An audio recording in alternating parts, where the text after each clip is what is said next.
வளர்ச்சி பெறுகின்றது. நீங்களும் அவரோடு இணைந்து தூய ஆவி வழியாக கடவுளின் உறைவிடமாக கட்டப்பட்டு வருகிறீர்கள். ஆண்டவர் அருள்வாக்கு.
அவர்களுடைய சீடர்கள் மீண்டும் ஊரே கூடுகிறார்கள்.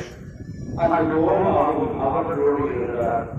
கதவுகள் பூட்டப்பட்டிருந்தும் இயேசு உள்ளே வந்து அவர்களிடமிருந்து உங்களுக்கு அமைதி உண்டாகுக என்று